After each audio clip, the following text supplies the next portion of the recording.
Hi friends, good morning. ఎలా ఉన్నారు? ఈరోజు మనం కొబ్బరి కారం ఎలా చేయాలో నేర్చుకుందాం. ఎండు కొబ్బరిని 3 రోజులు బాగా ఎండపెట్టాను. ఎండపెట్టిన తర్వాత ఇప్పుడు వేయిస్తున్నాను. దాంట్లోపల మనకి టేస్ట్కి సరిపడా కారం ఎంత తింటారో దాన్ని బట్టి ఎండుమిరపకాయలు కూడా వేసి వేయించుకోవాలి.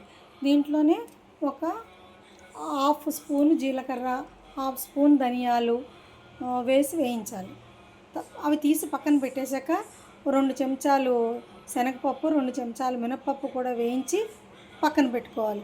ఇవన్నీ మొత్తం చల్లారాక గ్రైండ్ చేసుకోవాలి. తగినంత ఉప్పు యాడ్ చేసుకొని కొంచెం పసుపు వేసి పక్కన పెట్టుకుంటే దీన్ని మనము వేడివేడి ఇడ్లీలో నెయ్యి వేసుకుని తింటే, వేడివేడి అన్నంలో తిన్నా బాగుంటుంది.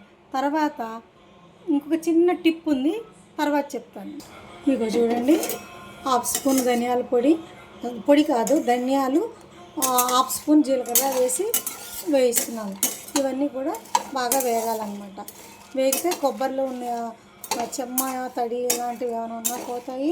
తర్వాత ఎండుమిరపకాయలు బాగా వేగితే బాగా నలుగుతాయి, టేస్ట్ కూడా బాగుంటుంది. ధనియాలు, జీలకర్ర కూడా వేగాలి.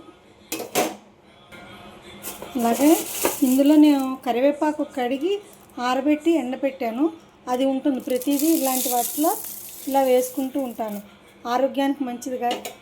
అందుకోసమని కరివేపాకు కూడా దీంట్లో కొంచెం వేస్తాను.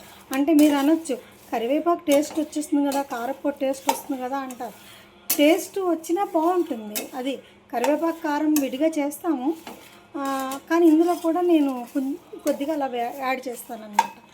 చాలా బాగుంటుంది టేస్ట్. ఒక 1 స్పూను మినపగుళ్ళు, 1 స్పూను శనగపప్పు కూడా వేస్తున్నాను. ఇది ఆప్షనల్, వేసుకోకపోయినా పర్వాలేదు. నేను ఎందుకు వేస్తానంటే ఈ పప్పుల్లో ప్రోటీన్స్ ఉంటాయి, హెల్త్కి మంచిది, మనకి బలం వస్తుంది. రెగ్యులర్గా రోజు పప్పు తినాలంటే బోరు కదా, అలాంటప్పుడు ఇలాంటి పప్పులు ఏమైనా చేసి పెట్టుకున్నప్పుడు, ఇవి పొడులు చేసుకున్నప్పుడు ఇలాంటి పప్పులు కూడా కొంచెం యాడ్ చేసుకుంటే మనకి ఆ కావాల్సిన ప్రోటీన్ ఇందులో లభిస్తుందన్నమాట. అది బాగా వేగాక అంతా కలిపి గ్రైండ్ చేయడమే. ఇంకోసారి మీకు కందిపొడి ఎలా చేయాలని కూడా, సాంబార్ పొడి, రసం పొడి, ఇవన్నీ కూడా చెప్తాను. ఇందాక చిట్కా అన్నాను కదా, అదే ఈ కొబ్బరి పొడిని కూడా మనం దోశ పైన వేసుకోవచ్చు. ఆ టేస్ట్ని బట్టి లైక్ చేస్తే మనం, కొంతమందికి ఇష్టం ఉండొచ్చు, ఉండకపోవచ్చు, అది ఆప్షనల్. తర్వాత ఏది కూడా నూనెలో ఫ్రై చేయకూడదు, అన్నీ డ్రైగానే ఇలాగే ఫ్రై చేసుకుని పొడి చేసి పెట్టుకోవాలి. నూనెలో వేస్తే ఏమవుతుందంటే కొన్ని రోజులకి అదొక రకమైన నూనె వాసన వచ్చేస్తాయి.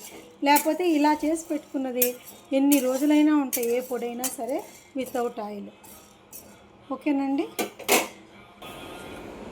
చూడండి, గ్రైండ్ చేసి తీసుకొచ్చాను. ఇందులో ఇది కూడా అంతే, మరీ మెత్తగా చేసేసుకోకూడదు, నోటికి తగులుతూ ఉండాలి తింటూ ఉంటే. ఇలాగ అయిపోయిందంటే ఇవాళ ఇన్ని రకాల పొడులు చేసుకున్నాం మనం. తర్వాత ఇంకో చిన్న టిప్ ఏంటంటే, మనం సాంబార్ అది చేసుకున్నప్పుడు ఇది ఒక చెంచా, కూర పొడి ఒక చెంచా, అవన్నీ వేసేసుకుంటే ఇన్స్టెంట్గా 4 మిరియాలు వేసి కందిపప్పు ఉడకబెట్టుకుని అన్నీ కలిపి మిక్స్ చేసేసి వేసేస్తే సాంబార్ కూడా చక్కగా ఇన్స్టెంట్గా అయిపోతుంది. సాంబార్ పొడి కూడా మీకు మళ్ళీ సపరేట్గా చేసి చూపిస్తాను, మీరు కూడా ట్రై చేయండి. దోశతోటి, ఇడ్లీతోటి, మనము ఉప్మాలో కానీ, కొన్ని కిచిడీలో కానీ పక్కన వేసుకొని తినడానికి చాలా టేస్టీగా ఉంటుంది.